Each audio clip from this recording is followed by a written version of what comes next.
नमस्ते बच्चों, my self Jaiswal sir. हम पढ़ रहे हैं class 10th science life processes. Last class में हमने types of respiration and various pathway of break down of glucose देखा था। Now we will continue with respiration in plants.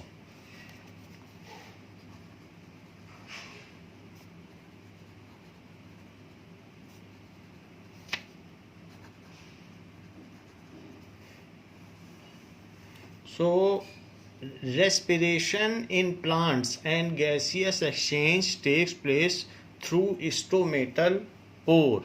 That is, respiration in plants takes place at the site of plant cell. Plant cell में ही respiration होता है, site of plant cell. तो plant cell में respiration होगा और वहाँ पर क्या काम होगा? The break down of glucose in aerobic pathway is accomplished in mitochondria of plant cell. Complete breakdown of glucose. Complete break down of glucose with help of oxygen takes place in mitochondria of plant cell. Mitochondria of plant cell.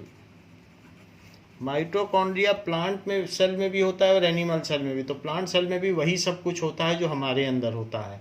वहाँ पर भी oxygen के मदद से glucose की ग्लाइकोसिस होती है और उसका कंप्लीटली ब्रेक डाउन होता है। And the end products of this respiration are end products are CO2 and water with release of energy.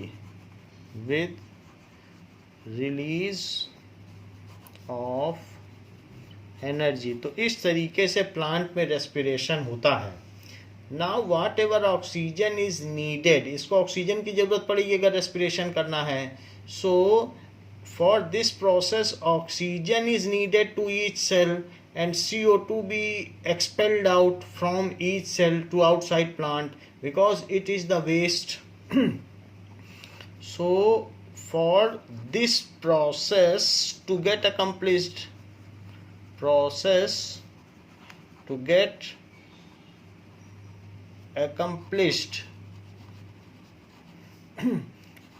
O2 is needed. O2 needed होगा by each cell and the byproduct वो होता है जो ऐसा product जो किसी काम ना आए और उसे बाहर फेंकना पड़े, वो प्लांट के किसी काम का ना हो। सो एंड बाई प्रोडक्ट, तो प्रोडक्ट तो होता है जो प्रोड्यूस होता है, लेकिन उसमें बाई प्रोडक्ट उसे कहते हैं जो बेकार की चीज होती है। And by product CO2 and water vapour is to be expelled out of the plant.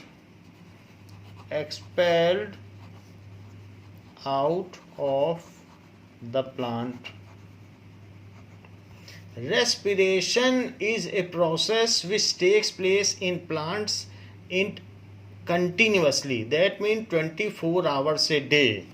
This process क्योंकि बिना सांस लिए तो प्लांट मर जाएगा। अगर प्लांट के ऊपर पॉलीथीन लगा दीजिए और 2 घंटे के लिए छोड़ दीजिए, वो मर जाएगा। So this process is of continuous nature. जैसे हमें सांस की जरूरत पड़ती है, वैसे प्लांट को भी सांस लेने की जरूरत पड़ती है, वो भी एक ऑर्गेनिज्म है। कंटिन्यूअस नेचर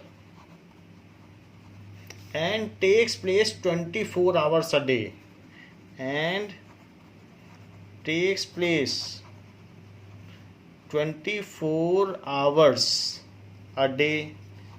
तो हम खाना ना भी खाएं, एक दिन, 2 दिन, एक हफ्ता तो चल जाएगा, लेकिन सांस लेना पड़ेगा।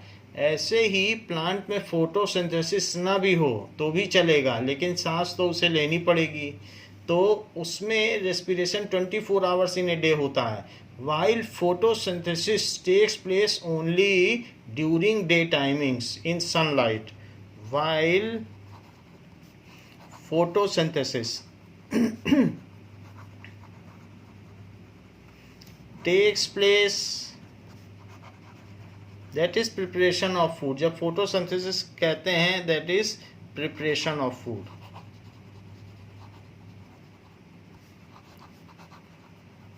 और जब हम रेस्पिरेशन कहते हैं तो break down of that food, खाना बनाना, और बनाया किस लिए, क्योंकि उसमें से तोड़ना है, तो 10% खाना ही तोड़ा जाता है। तो इस तरीके से हम देख रहे हैं कि प्रिपरेशन ऑफ फूड 10 गुना तेजी से हो रहा है। So photosynthesis occurs at 10 times faster rate than respiration. Plant में फोटोसिंथेसिस या प्रकाश संश्लेषण की क्रिया श्वसन की क्रिया से 10 गुना तीव्र गति से होती है। So it takes place during day hours only, day hours only. Photosynthesis, rate of photosynthesis is 10 times faster। आप लिख सकते हैं कि many times faster than the rate of respiration। So rate of photosynthesis in plants is many times faster। Rate of photosynthesis in plants is many times faster than the process of respiration। ऐसा मैं क्यों कह रहा हूँ कि rate of photosynthesis many times faster है? As whatever food is prepared, only a part of it is consumed during respiration. अगर उसने बहुत सारा ग्लूकोज और स्टार्च बनाया तो उसका वो 5% 10% ही खाएगा, 90% स्टार्च के तौर पर वो उसमें संग्रहित कर लेगा। It will collect in form of fruits and that we will eat. तो इस तरीके से खाना बनाना बहुत तेज़ी से होता है और उसका यूटिलाइजेशन धीरे धीरे होता है। So many times faster, as a part of prepared food is only broken down for releasing energy, as only a smaller part of prepared food is only broken down। जब मैं कह रहा हूँ स्मॉलर पार्ट ब्रोकन डाउन होता है, इसका मतलब है कि थोड़ा सा ग्लूकोज ही ब्रोकन डाउन होता है by plants to get energy. और एनर्जी पानी है तो रेस्पिरेशन करना होगा। रेस्पिरेशन एक केमिकल प्रोसेस है। तो देखिए, what are the two process takes place during this. Whatever gaseous and water vapour exchange takes place is through stomata only. जैसे हमारे में नॉस्ट्रिल के थ्रू गैसियस एक्सचेंज होता है, वैसे प्लांट्स में जितना भी गैसियस एक्सचेंज और वाटर वेपर का एक्सचेंज होता है, it is through stomata only. Whatever gaseous exchange, that is O2, CO2 and water vapour, इन सभी का exchange takes place in plant is through stomata only. ये सब स्टोमेटा से होता है। Stomata is the opening between two guard cells. Stomata क्या कहलाता है? ये कोई चीज़ नहीं है, ये सिर्फ एक ओपनिंग है, एम्प्टी स्पेस है। स्टोमेटा या stomatal pore is opening between two guard cell. जब गार्ड सेल टर्जर हो जाती हैं, टाइट हो जाती हैं, तो उनके बीच में एक ओपनिंग हो जाती है। जब गार्ड सेल लूज हो जाती हैं तो वो ओपनिंग बंद हो जाती है, फिर स्टोमेटल पोर बंद हो जाता है। तो इस तरीके से हम कह सकते हैं सारा गैसेस एक्सचेंज होता है। The two chemical reaction which are taking place in plants are, तो दो चीज़ें होती हैं। प्लांट क्या करता है कि एटमॉस्फेयर से CO2 लेता है और साथ में ये वाटर लेगा, और साथ में एटमॉस्फेयर से CO2 लेके वाटर लेकर ये क्या करेगा, सनलाइट की प्रेजेंस में, सनलाइट की प्रेजेंस में और क्लोरोफिल इसकी प्रेजेंस में ये रेस्पिरेशन करेगा। तो देखिए, प्लांट को जब फोटोसिंथेसिस करना है तो ज़्यादा पानी की ज़रूरत होती है, और उसमें से आधा वाटर ही वो यूज़ करता है। तो वो C6H12O6 इसने ग्लूकोज बना दिया, फूड बना दिया, और साथ में ऑक्सीजन निकाल दी और 6H2O निकाल दिया। जितना पानी लिया था, बहुत सारा पानी देना पड़ता है प्लांट को, लेकिन उसमें से बहुत सारा पानी प्लांट्स क्या करता रहता है, स्टोमेटल पोर से बाहर फेंकता रहता है। इसीलिए पेड़ की छाया में ठंडक लगती है, क्योंकि वो वाटर वेपर की शावरिंग करता रहता है बाहर। तो इसीलिए जितने भी पेड़ की छाया होती है उसमें ठंडक होती है। तो जितना पानी लेगा, आधा पानी ही खाना बनाने में यूज़ करेगा। अच्छा, ये जो प्रोसेस हमने आपको बताया, ये एंडोथर्मिक प्रोसेस है, और इस प्रोसेस को कहते हैं photosynthesis. So it is photosynthesis, क्योंकि फोटो लाइट की प्रेजेंस में फूड का बनाना। इट इज़ फास्टर प्रोसेस, ये फास्टर प्रोसेस है, और ड्यूरिंग डे टाइम होता है। कुछ प्लांट्स में नाइट में भी होता है, लेकिन इन जनरल हम बात करें तो ड्यूरिंग डे ये होता है, फास्टर प्रोसेस है। इसके अलावा एक और प्रोसेस है रेस्पिरेशन। वो प्लांट में 24 घंटे चलता रहता है, क्योंकि सांस लेना सभी को ज़रूरी है, सबको एनर्जी की रिक्वायरमेंट है, सभी में लाइफ प्रोसेसेस चलते हैं। सो अदर प्रोसेस है कि जो C6H12O6 है और +6O2 और +6H2O, अगर आप ग्लूकोज फाँक लें, जैसे ऐसे ही मुंह में सूखा ग्लूकोज डाल दें और सांस ले लें, तो आपको कुछ रेस्पिरेशन नहीं होगा, पानी की ज़रूरत पड़ती है। तो इसलिए कहा जाता है ग्लूकॉन डी को पानी में मिला के पियो, क्योंकि रेस्पिरेशन प्रोसेस के लिए वाटर एसेंशियल है। जस्ट उल्टी रिएक्शन लिख रहा हूँ। तो ये प्रोसेस जो भी होता है, ये इन माइटोकॉन्ड्रिया होता है, चाहे प्लांट हो और चाहे एनिमल हो। तो प्लांट में भी, प्लांट सेल में भी माइटोकॉन्ड्रिया तो होता ही है। तो इन माइटोकॉन्ड्रिया में ये काम होता है, और इसकी ये रेस्पिरेशन का प्रोसेस है। तो ऑक्सीजन की प्रेजेंस में ये चीज़ होती है, और क्या बन जाएगा, इससे बन जाएगा C6H12O6 से कंप्लीट ब्रेक डाउन होगा, 6CO2 और +12H2O। जस्ट देखिए, आप उल्टी रिएक्शन लिख दी। अच्छा, ये प्रोसेस हमने कहा ड्यूरिंग डे है, फोटोसिंथेसिस, और ये है respiration. So respiration, it is a slow process, और ये 24 आवर्स होता है। तो ये प्रोसेस 24 आवर्स होता है। नाउ अब हम इसमें कुछ चीज़ें देखें। Now we have seen that this process is occurring. ये जो रेस्पिरेशन प्रोसेस है वो माइटोकॉन्ड्रिया में अकर करता है। तो आप इसमें देख सकते हैं जो प्लांट सेल है, तो इस प्लांट सेल में ये तो इसका न्यूक्लियस हो गया। So this is nucleus.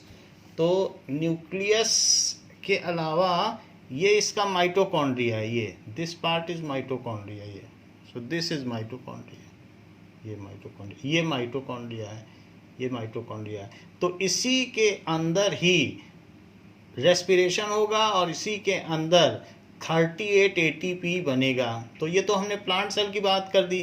Plant cell में इसी तरीके का होगा। ये न्यूक्लियस है और ये वैक्यूल है, खाली जगह है। बाकी एंडोप्लाज्मिक रेटिकुलम है, ये गोल्गी apparatus है, ये लाइजोसोम है। तो इस तरीके से हमने स्मूथ और रफ एंडोप्लाज्मिक रेटिकुलम की बात की। और ये वैक्यूल है जिसमें वेस्ट सब्सटेंस स्टोर होता है। ये देखो माइटोकॉन्ड्रिया। तो इस तरीके, ये क्लोरोफिल है, ये रेड वाले हैं माइटोकॉन्ड्रिया और ये क्लोरोफिल है। इस तरीके से नाउ ऐसा ही एनिमल सेल में भी होगा। एनिमल सेल में भी माइटोकॉन्ड्रिया होगा। जैसे ये एनिमल सेल है तो उसमें यहाँ पर ये माइटोकॉन्ड्रिया है, तो इसमें रेस्पिरेशन हो जाएगा। तो कहीं पर भी जो रेस्पिरेशन होगा वो माइटोकॉन्ड्रिया में होगा। ये उसका पावर हाउस है, दैट इज द सेल का पावर हाउस है। ये न्यूक्लियस हो गया, ये एंडोप्लाज्मिक रेटिकुलम हो गया, ये गोल्गी apparatus हो गया और ये माइटोकॉन्ड्रिया। तो किसी भी सेल में जब मैंने कहा कि रेस्पिरेशन माइटोकॉन्ड्रिया में होगा, तो चाहे वो प्लांट सेल हो तो प्लांट सेल में भी यही काम होगा और एनिमल सेल में भी यही काम होगा। जैसे ये देखिए, ये प्लांट सेल है, तो प्लांट सेल अगर आप खोलेंगे तो इसमें you can very well detect कि इसमें ये तो खाली जगह है, दिस इज वैक्यूल, और ये है माइटोकॉन्ड्रिया, ये पोर्शन जो ओवल शेप्ड है। तो ये तो न्यूक्लियस हो गया और ये माइटोकॉन्ड्रिया है। तो माइटोकॉन्ड्रिया में ही रेस्पिरेशन होगा। छोटे से छोटे, जैसे हम लोगों के ब्लड में वाइट ब्लड सेल्स होते हैं, तो अगर हम वाइट ब्लड सेल्स इस तरीके का होगा तो वाइट ब्लड सेल्स जो है इसोनोफिल्स या इस तरीके के बहुत सारे होते हैं, 10 तरीके के होते हैं जो हमें इम्यून सिस्टम देते हैं। अगर उसमें भी हम खोल लें तो वहाँ पर भी वही सब चीज़ें होंगी और माइटोकॉन्ड्रिया आप अच्छी तरीके से देख सकते हैं, इसमें रेस्पिरेशन होगा। इसमें बीच में न्यूक्लियस भी दिखाया गया है। तो बात हो गई कि एटीपी का फॉर्मेशन माइटोकॉन्ड्रिया में होगा। नाउ हमारी बात है कि गैसियस एक्सचेंज कहाँ से होता है। तो बुक में आपके दिखाया गया है कि gaseous exchange takes place through stomata. तो ये देखो स्टोमेटल ओपनिंग है और इसी में से कुछ स्टोमेटा बंद है और कुछ स्टोमेटा खुले हुए हैं, तो गैसियस एक्सचेंज इन्हीं में से होता है। Let us see what happens during gaseous exchange. तो गैसियस एक्सचेंज के दौरान क्या क्या होता है, इस चीज को हम देखें। नाउ ये देखिए, सबसे पहले आप ये देखें कि थोड़ा सा पहले से ये जो लीफ की मिड रिब है, तो मिड रिब में जाइलम और फ्लोएम है, तो वहाँ से वाटर पूरी लीफ में जाता है। और इसके अलावा ये इसमें और बहुत सारे जो देयर आर वीनेशंस हैं, बहुत सारे और भी वेन्स हैं, तो पानी पूरी लीफ में फैल जाता है। ये तो मिड रिब हो गई और इसके अलावा और वीनेशंस हैं, तो उससे पूरे में वाटर जाता है। इसमें जाइलम एंड फ्लोएम होता है, अभी वीडियो में दिखाया जाएगा। तो इस तरीके से आप देखिए। तो अब देखिए कि क्रॉस सेक्शन,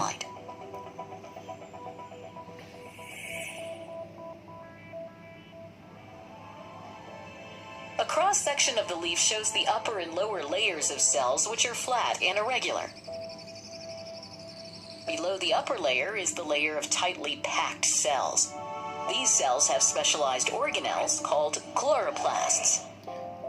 अब ये देखिए, ये जो इसमें अपर लेमिना है या अपर एपिडर्मिस है, सबसे ऊपर लेमिना हो गया, लेमिनेशन है, दैट इज वेक्सिक्यूटिकल का। फिर उसके नीचे आपने देखा एपिडर्मिस है। फिर एक सेल की लेयर है जो डेंसली पैक्ड है और उसमें एक क्लोरोफिल है, क्योंकि जैसे ही सनलाइट इसके ऊपर गिरेगी लीफ पर, तो उसको तुरंत ट्रैप करना है और उसको केमिकल एनर्जी में बदलना है, सोलर एनर्जी को। तो ये काम कौन करेगा? ये काम करेगा ये जो क्लोरोप्लास्ट है, इसके अंदर क्लोरोफिल भरा हुआ है, जो स्ट्रोमा यानी स्टैकिंग के माध्यम से भरा हुआ है। तो जैसे कैरम की गोटी होती है, तो उसी तरीके से ये है। तो यहाँ पर इसका काम क्या है, ये ऐसे क्यों डेंसली पैक्ड है? जिससे कि आने वाली सनलाइट को ये ट्रैप करके केमिकल एनर्जी में बदल सके। हमने आपको फोटोसिंथेसिस के 3 स्टेप्स बताए थे, तो उसका पहला स्टेप यही था कि जो सोलर एनर्जी है उसको केमिकल एनर्जी में बदलना, और फिर उस केमिकल एनर्जी से वाटर मॉलिक्यूल को H2 और O2 में तोड़ना, और फिर तीसरी चीज CO2 का हाइड्रोजन के द्वारा रिडक्शन और ग्लूकोज का फॉर्मेशन। तो ये काम यहाँ होता है। Chloroplasts contain the pigment chlorophyll, which gives the green color to the leaf. The next layer has loosely arranged cells with large air spaces. यही गैसियस एक्सचेंज होगा। The section also shows tubes ये mid rib है, specific for transporting the absorbed water into the leaves. ये xylem है। तो water The यहाँ से lower आता layer है। has many pores called stomata. This is Each stomata. stoma is surrounded by two guard cells, which regulate opening and closing of the stomata. A leaf absorbs carbon dioxide from the environment through these stomata, which after passing through air spaces, enter into the chlorophyll containing cells.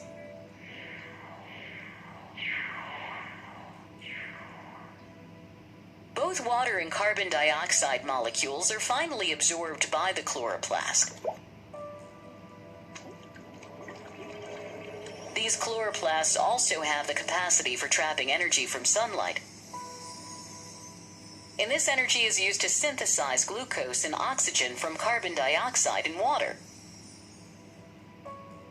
These oxygen and glucose molecules diffuse out of the chloroplast.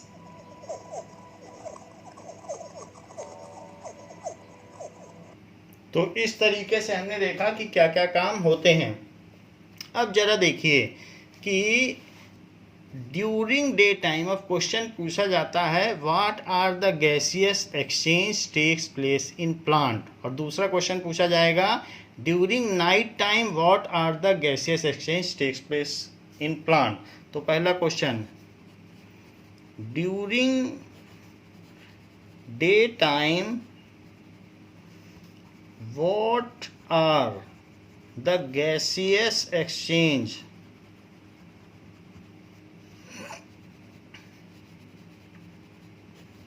takes place in plant। तो क्या क्या gaseous exchange होते हैं उस चीज को हम देखें। ड्यूरिंग डे टाइम, सांस तो पौधा 24 घंटे लेगा, तो दिन में भी सांस लेगा, सांस के बिना कोई जिंदा नहीं रह सकता। So during daytime photosynthesis and respiration both occurs. Photosynthesis and respiration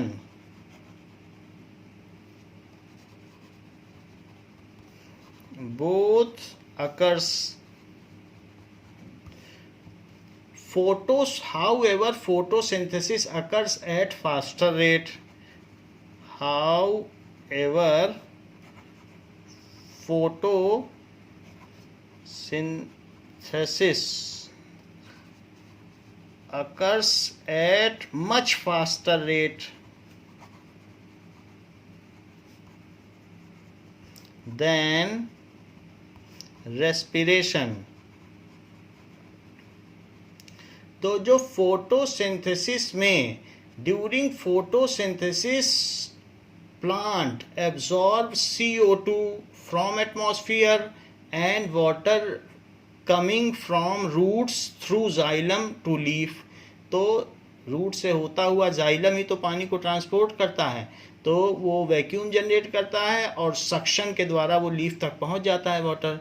तो जैसे जैसे पानी, जैसे आप एक स्ट्रॉ से पेप्सी पियो तो पीछे से पेप्सी चलती चली आती है, तो वैसे वैसे जब स्टोमेटा से पानी उड़ता है तो पीछे जो सक्शन क्रिएट होता है तो रूट से पानी खिंचता हुआ लीफ तक चला आता है।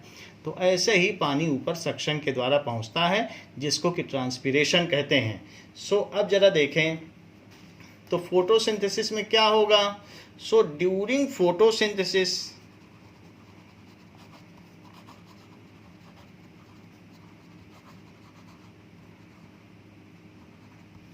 CO2 is getting diffused in through stomata। बाहर से CO2 अंदर आता है। CO2 is getting diffused inside stomata,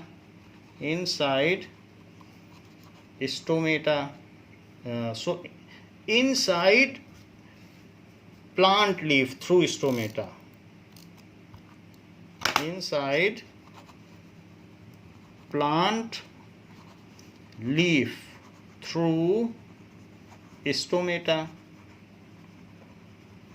and water reaches to leaf via xylem through roots, and water reaches to leaf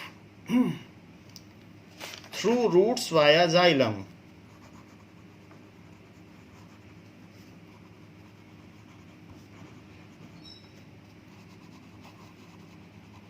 xylem, ये सब काम तो होता है फोटोसिंथेसिस के लिए कि CO2 ली जाती है और CO2 लेकर और वाटर लेकर के वो खाना बना लेता है. In this process along with food by products, ये बाई प्रोडक्ट्स हैं, अब ये किसी काम के नहीं, खाना बना लिया वही असली है, जो वेस्ट है उसे बाई प्रोडक्ट्स कहते हैं. In this process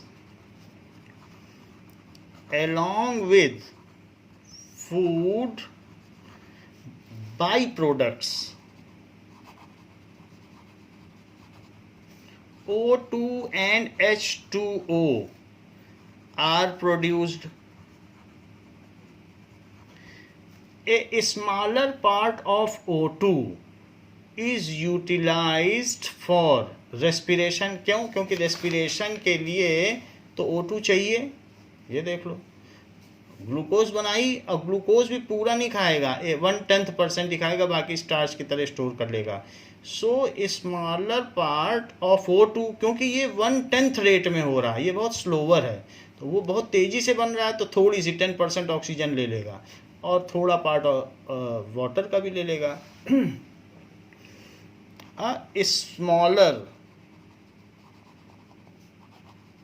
part of O2, ठीक है, and water is utilized for the process of respiration.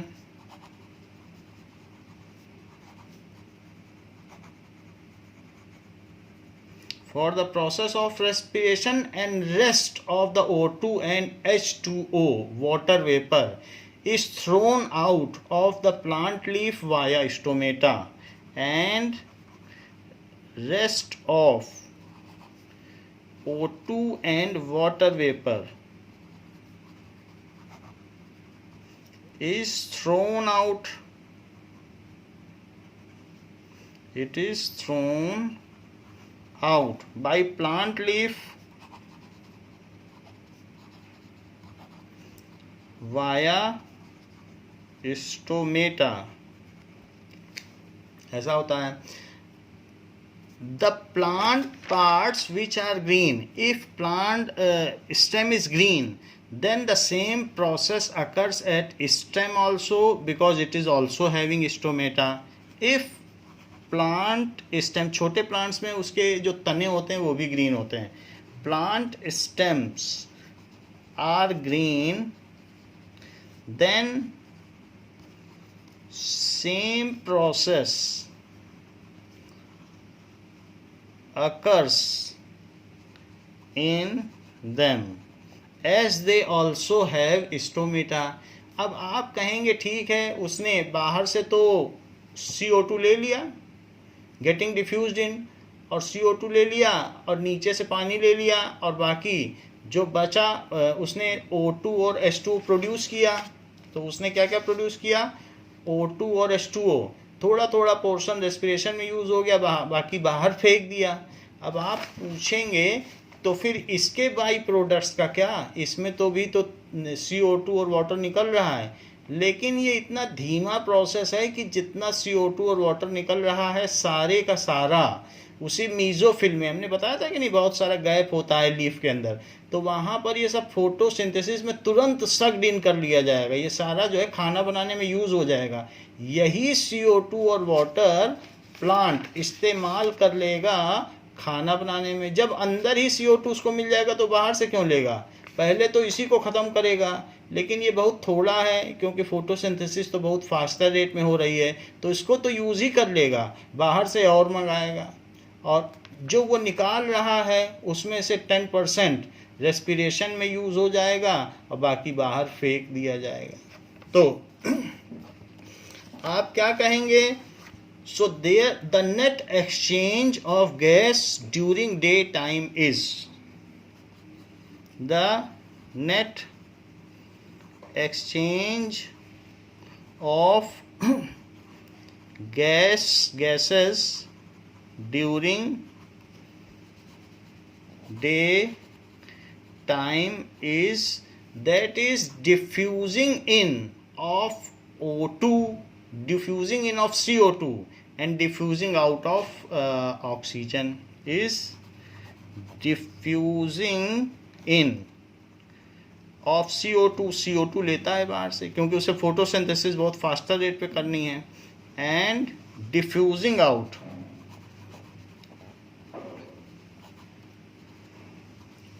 Of oxygen, तो प्लांट से और वाटर वेपर भी बाहर फेंक देता है, इतनी चीज़ फेंकता है। तो प्लांट से वेपर्स भी निकलती हैं, इसीलिए पेड़ों की छाया में ठंडक लगती है। तो ये काम होता है ड्यूरिंग डे टाइम। तो ये तो बात हो गई कि डे टाइम में क्या क्या काम होता है। अब देखें कि ड्यूरिंग नाइट में क्या होता है। What are the gaseous exchange taking place in plants during night. What are the gaseous exchange, what are the gaseous exchange takes place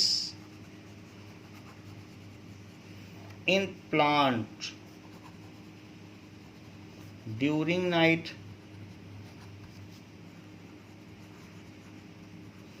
As during night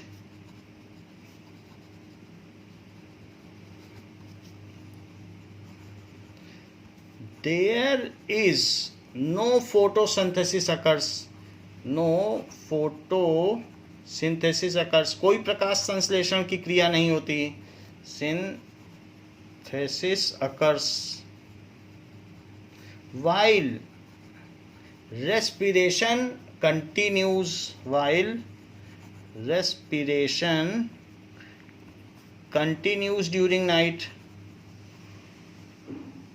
क्योंकि पौधे को जिंदा रहना है ड्यूरिंग नाइट। रात में फोटोसिंथेसिस नहीं होगी, वहाँ सनलाइट ही नहीं है, तो रेस्पिरेशन में क्या होता है, C6H12O6 को ग्लूकोज लिया हम लोगों ने, पानी पिया और ऑक्सीजन ली, फिर उसके बाद ये काम माइटोकॉन्ड्रिया में होगा। इन माइटोकॉन्ड्रिया हमने आपको दिखा दिया माइटोकॉन्ड्रिया कैसा होता है, कॉन्ड्रिया ऐसा होगा। तो इस प्रोसेस को रेस्पिरेशन कहेंगे,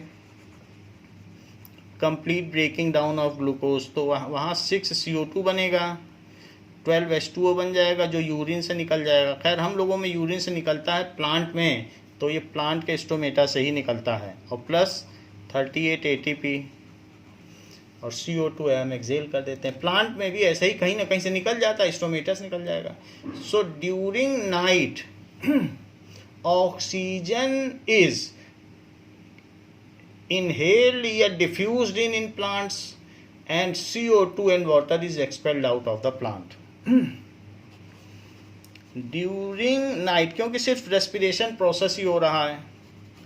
night oxygen diffuses in plant leaves via stomata,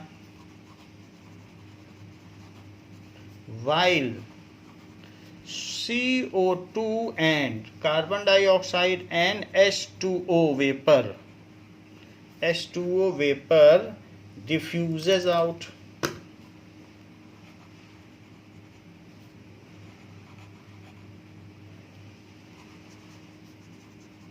तो इस तरीके से हम ये कह सकते हैं कि ये सारे गैसेस एक्सचेंज होते हैं। तो इस क्लास के लिए बच्चों इतना ही। रेस्पिरेशन इन एनिमल्स, ह्यूमन में रेस्पिरेशन कैसा होगा इसको हम अगली क्लास में देखेंगे। थैंक यू बच्चों।